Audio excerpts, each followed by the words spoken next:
কি গো গিন্নি, আজ কি না খেয়ে উঠে যেতে হবে নাকি? হ্যাঁ, পেটে যে একেবারে খিল লেগে যাওয়ার অবস্থা। আমারন, তুমি কেন না খেয়ে থাকবে গো? তুমি তো বাড়ি কর্তা। না খেয়ে যদি কেউ থাকার হয় সে তো আমি থাকবো, আমি। আহা, চড়ছো কেন গিন্নি? দাও দাও দাও, কি রেধেছো আজ দেখি? চড়ছি কি আর সাধে? 3 মাইল দূর থেকে আমাকে জল নিয়ে আসতে হচ্ছে।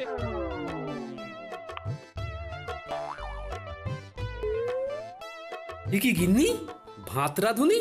আরে, ভাতের স্বাদ কি আর মুড়িতে মেটে?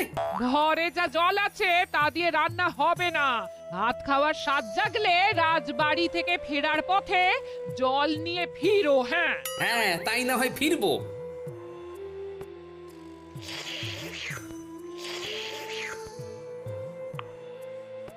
এই মুড়িটুকু কে খাবে শুনি? ওই যে বললাম, ভাতের স্বাদ মুড়িতে মেটে না। ভাত না হয় আমি ওবেলাতেই খাবো। এখন আমি আসি।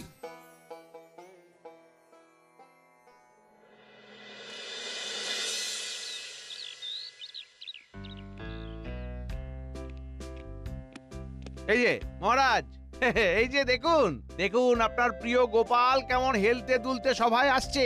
আহ, মন্ত্রী, তোমার সবেতেই খালি বাড়াবাড়ি। এসো এসো গোপাল, আমরা তো সবাই তোমারই অপেক্ষায় বসে আছি। দেরি করে আসার জন্য আমি ক্ষমা প্রার্থী মহারাজ। গিন্নির এখনো রান্না হয়নি, তাই ঘরে যা ছিল নাকে মুখে গুঁজে বেরিয়ে পড়েছি। খাওয়ার খেতে হয় ধীরে ধীরে, তাড়াহুড়োর কাজ শয়তানে। আর তাছাড়া ধীরে ধীরে খেলে খাওয়ার হজম করতেও সুবিধে হয়, বুঝলে গোপাল? কি যে বলেন না বৈদ্য মশাই, আমি যা খাবার খাই তা আস্তে আস্তে খেলে সারা দিন কাবার হয়ে যাবে।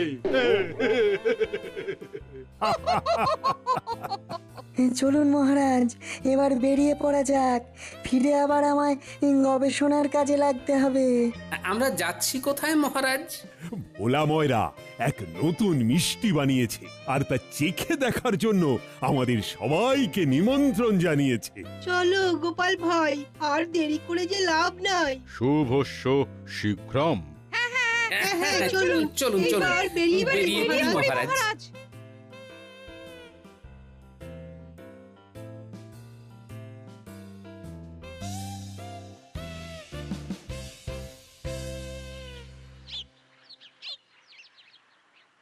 কি গো ভোলা দাদা, একটু একটু জল খাওয়াও না দেখি। হ্যাঁ, তেষ্টায় যে একেবারে গলা শুকিয়ে কাঠ হয়ে যাচ্ছে। সেই 3 মাইল দূর থেকে জল আনতে হচ্ছে। আজ বউয়ের শরীরটা খারাপ তো, ঘরেও না খুব জল বারন্ত গো। এই আকালের দিনে জল তোমায় খাওয়াতে পারবো না বাপু, বরং আমার বানানো এই নতুন মিষ্টি খেয়ে দেখো। এটা খেয়ে জল খাও, তাতে তোমার জল তেষ্টাও মিটবে। দাম মাত্র ওই 1 মোহর।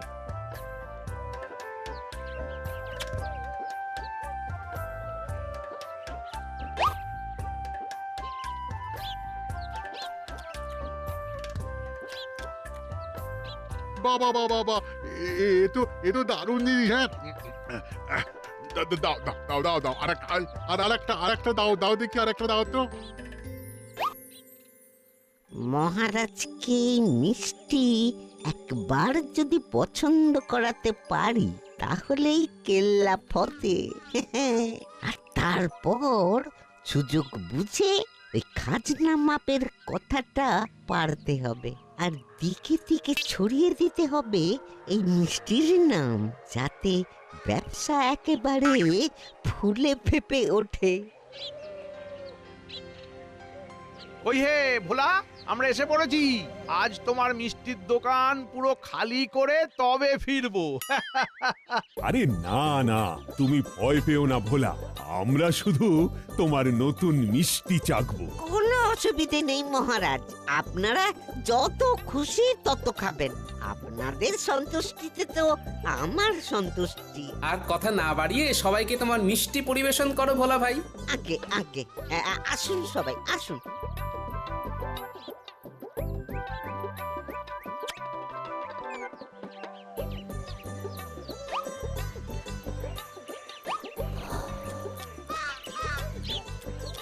অকল্পনীয়, যেন তাল শ্বাসের এক মধুর অনুকরণ। সাধু সাধু।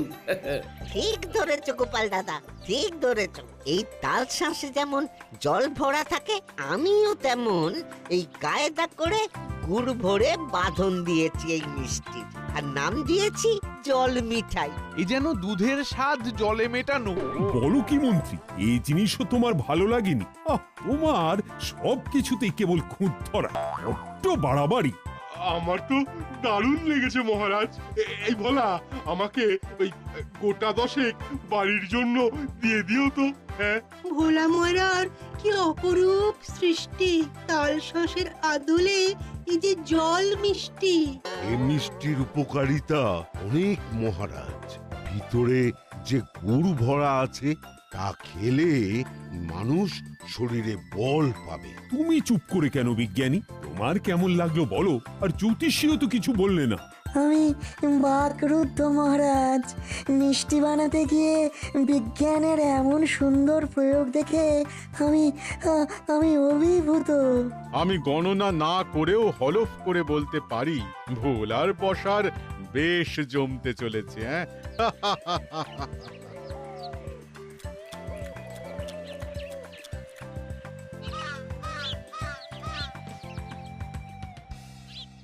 এই তোমরা ভিড় করেছো কেন? কি চাও, কি চাও তোমরা? মহারাজের পথ আটকাবার শাস্তি কি তোমাদের জানা নেই? থামো সেনাপতি, ওরা কিছু বলতে চায়, ওদের কথা শোনা আমার কর্তব্য।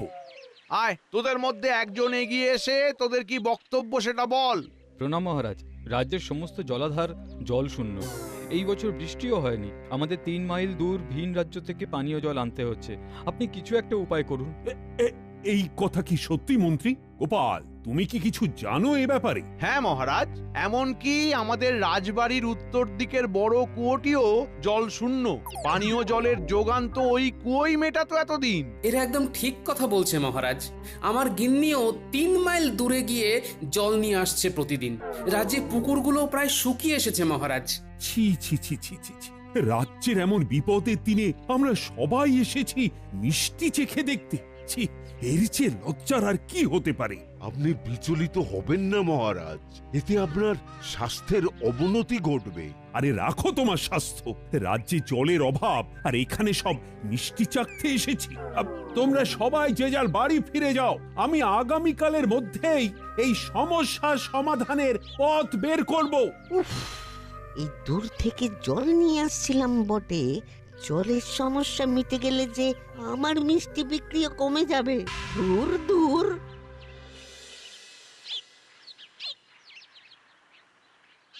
একে একে সবাই বলো তো, তোমরা কি চিন্তা ভাবনা করলে? বৃষ্টি না হলে যে কোনো উপায় দেখছি না মহারাজ। তো আমরা কি সবাই এখন নাকে তিল দিয়ে শুয়ে থাকবো বৃষ্টি না আসা অব্দি? এই বছর খরার সম্ভাবনা মহারাজ। আমি গণনা করে দেখলাম বৃষ্টি আসতে এখনো 15 সময় লাগবে। সে কি কথা? কতদিন রাজ্যবাসী 3 মাইল দূরের ভিন রাজ্য থেকে জল আনবে? কি হে গোপাল, তুমি কিছু ভেবেছো এ ব্যাপারে? ভেবেছি না, দেখেছি মহারাজ। আর হেয়ালি করো না তো গোপাল, কিছু উপায় ভেবে থাকলে বলো। না মহারাজ, গুরুদেব বলেছেন 3 দিন পরে উষা লগ্নে ভোর 5টা নাগাদ রাজবাড়ির উত্তর দিকের কুয়োর সামনে দাঁড়িয়ে আমি 3 বার শাঁখে ফুঁ দেব। আর তারপর রাজ্যের সকলে যদি ওই কুয়োয় 1 ঘটি করে দুধ ঢালে, তাহলে সব জলাধার, পুকুর আর ওই কুয়ো জলে ভরে উঠবে। বললাম না মহারাজ, গোপালের মাথাটা একেবারে গেছে। দুধ ঢাললে নাকি জলে ভরে যাবে। শুধু একটি শর্ত আছে মহারাজ, আমি শাঁখ বাজাবার আগে কেউ যদি কুয়োয় জল ঢেলে দেয়, তাহলে এই উপায় আর কাজ করবে না। চিন্তা করো না গোপাল। সেনাপতি, এই 3 দিন তুমি পাহারা বসাও, যাতে কেউ কুয়োর আশেপাশে না যায়। আচ্ছা মহারাজ। আর গোপাল, তোমার এই উপায় যদি সফল হয়, তাহলে তোমায় 5000 মোহর আমি উপহার দেব।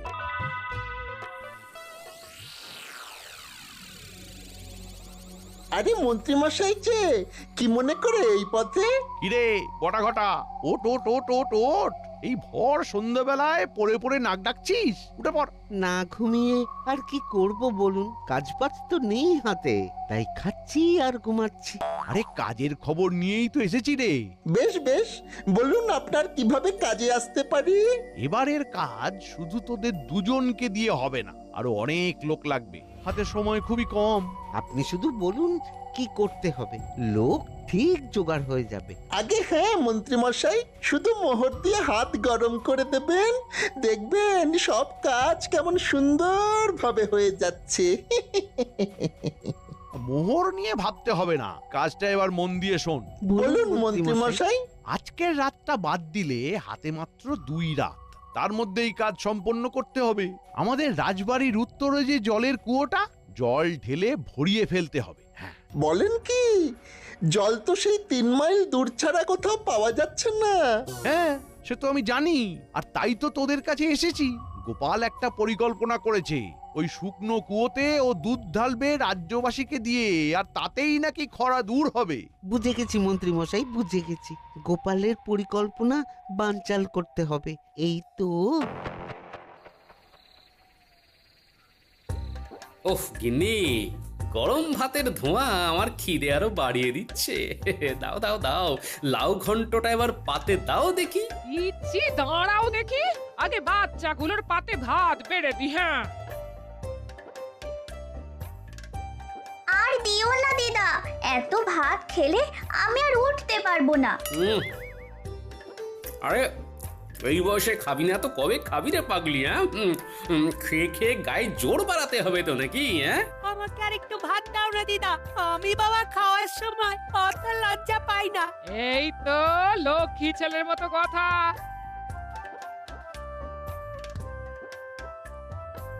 কিরে রাপলা, তোকে আর 2 মুঠো দি?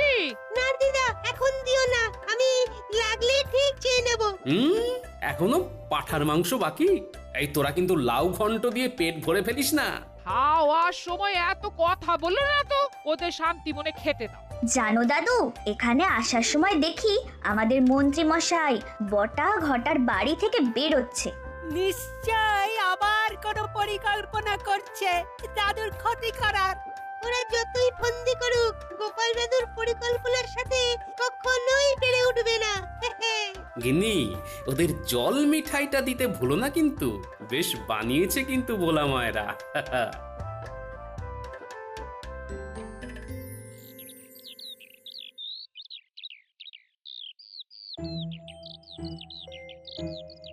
বৈদ্যমশাই, বৈদ্যমশাই, এই তো একদম খিদে ঘুম হচ্ছে না, কিছু একটা ওষুধ দিন না, আর যে পাচ্ছি না।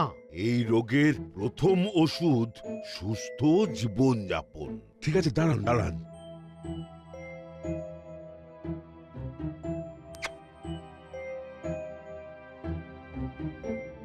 আর এই যে পুড়িয়াটা দিলাম, এটা এটা খাবারের সাথে মিশিয়ে খাবে, খিদেও বাড়বে, খাওয়ার পর ঘুমও হবে নাক ডাকিয়ে। কি আর বলবো, রাজ্যের চিন্তায় চিন্তায় খাওয়া ঘুম সব উড়ে গেছে।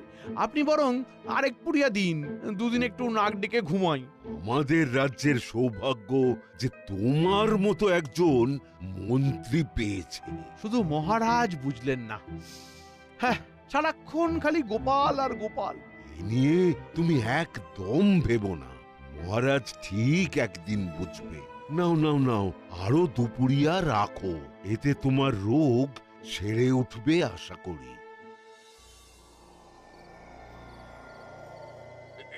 ছি ছি ছি ছি, কি লজ্জা কি লজ্জা! আপনি আবার এত কিছু বয়ে আনতে গেলেন কেন? লজ্জা কিসের? তুমি হলে গিয়ে আমাদের রাজ্যের সেনাপতি, তোমার জন্য আমি এটুকু করতে পারি না? নাও নাও নাও, পোলাওটা দিয়ে কোরমাটা মেখে খেয়ে দেখো, দারুণ লাগবে, খাও।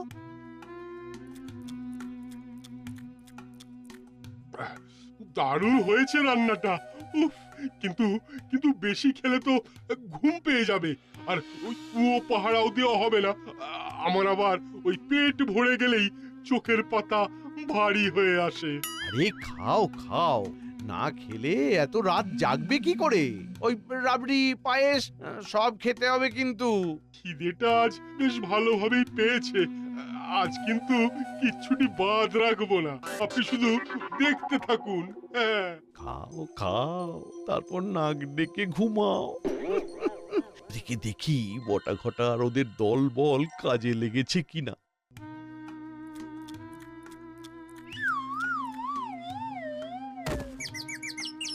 কি হ্যাঁ, এ তো খেতে খেতেই ঘুমিয়ে পড়লো। বৈদ্যর ওষুধের কোনো জবাব নেই।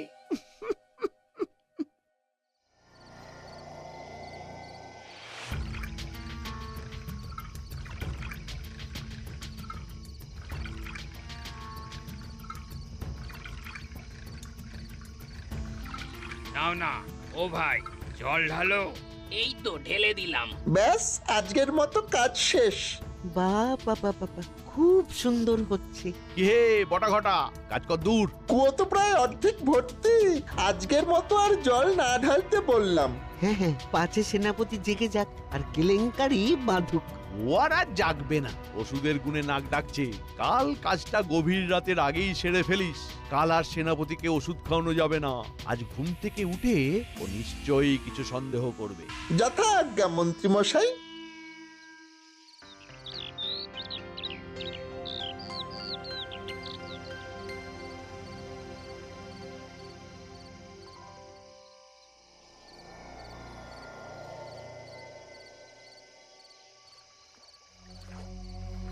কুয়ো পুরো ভরে গেছে মন্ত্রী মশাই। এখন আমাদের পাওনাটা মিটিয়ে দিলে ভালো হয়। যারা ঘরে ভরে জল নিয়ে আসলো তাদেরও পারিশ্রমিক দিতে হবে। আরে থাম থাম থাম, ক্যাচর ম্যাচর করিস না। এনে থলি এনে। এতে 2000 মোহর আছে। এ কি, এ তো মাত্র 2000 মোহর। আপনার সাথে তো 3000 মোহরের কথা হয়েছিল। আরে অদ্ভুত, আমি কি পালিয়ে যাচ্ছি নাকি? বাকি মোহর ঠিক সময়ে পেয়ে যাবি। এবার তোরা ঘরে ফিরে যা, সেনাপতি এবার এলো বলে।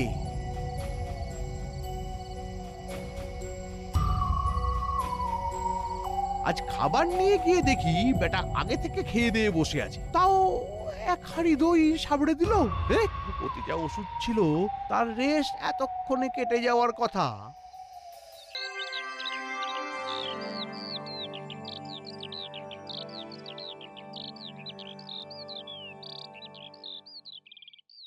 ইহে গোপাল, তোমার উষা লগ্ন তো পেরিয়ে যাচ্ছে, এবার শাঁখে ফু দাও। তার আর বোধহয় দরকার পড়বে না মহারাজ। কেন গোপাল, কি হলো তোমার স্বপ্নাদেশের? কি হলো তবে? কুয়ো এমনিতেই জলে ভরে গেছে মহারাজ। হ্যাঁ, বলো কি গোপাল? কুলদেবতা নিশ্চয়ই প্রসন্ন হয়েছে। দেবতা প্রসন্ন হলে তো বৃষ্টি নামাতেন। এ কোনো মানুষের কাজ। ঠিক বলেছেন বিজ্ঞানী, এই কাজের পেছনে আমাদের খুব পরিচিত কেউই আছে। কিন্তু বাকি জলাধারগুলো তো শূন্যই থেকে যাবে তাহলে। প্রকৃতি সর্বশ্রেষ্ঠ মান মহারাজ। এই কুয়োতে দুধ ঢাললেও কোনো জলাধারই ভরে যেত না। স্বপ্নাদেশের কথা আমার মন গড়া ছিল। আমি জানতাম কেউ কুয়োতে জল না ঢালুক বললে আমার এক পরম বন্ধু জল ঢালবেই, আর তাই হয়েছে। তুমি মিথ্যে বলে কি লাভ পেলে গোপাল? আমার মিথ্যেতে দেখুন, আজ এই কুয়ো জলে ভরে গেছে। রাজ্যবাসীর কিছুদিনের জলের খোরাক মিটে যাবে, আর তার মধ্যে বৃষ্টিও চলে আসবে নিশ্চয়ই। বুঝেছি গোপাল, বুঝেছি। কেউ তোমায় শায়েস্তা করতে গিয়ে আসলে রাজ্যেরই উপকার করে বসেছে। সত্যি তোমার বুদ্ধির তুলনা নেই গোপাল।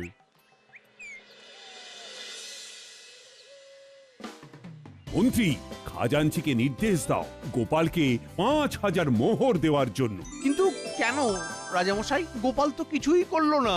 আমি তো বটা ঘটাকে দিয়ে না মানে কি যেন। কি মন্ত্রী মশাই, এমন ভিমড়ি খাচ্ছেন কেন? কি বলতে চাও মন্ত্রী, ঠিক করে বলো। আমার ভুল হয়ে গেছে মহারাজ। আমি লোক ভাড়া করে এই কাজ করিয়েছি, ওই গোপালের পরিকল্পনায় জল ঢেলে দিতে। আপনি আমার ক্ষতি করতে করতে এমন অন্ধ হয়ে গেছেন যে রাজ্যের হিতাহিতে তোয়াক্কাও করছেন না আজকাল। যদিও এইবারে আপনি রাজ্যের ভালোই করেছেন। এই ভালো তুমি না বুঝেই করেছো মন্ত্রী। আসলে তোমার উদ্দেশ্য ছিল গোপালের পরিকল্পনা ভেস্তে দেওয়া, আর তা ভেস্তে গেলে যে রাজ্যেরও ক্ষতি হতে পারে সে কথা তুমি একবারের জন্যেও চিন্তা করনি। আমায় ক্ষমা করে দিন মহারাজ, ক্ষমা করে দিন। ক্ষমা তোমায় তখনই করব যখন তুমি আবার তোমার দলবল নিয়ে লোকের বাড়ি বাড়ি জল পৌঁছে দেবে। তাতে তো অনেক মোহর লাগবে মহারাজ। ইতিমধ্যেই কুয়ো ভরাতে গিয়ে আমার 3000 মোহর খরচা হয়ে গেছে মহারাজ। সেসব আমি জানি না। যা খরচ হবে তা অগ্রিম তুমি নিতে পারো, কিন্তু সেটা তোমার বেতন থেকেই কাটা যাবে। আর হ্যাঁ, সেনাপতিও এই প্রকল্পে 500 মোহর দেবে, ঠিকমতো পাহারা না দিয়ে ঘুমোবার জন্য।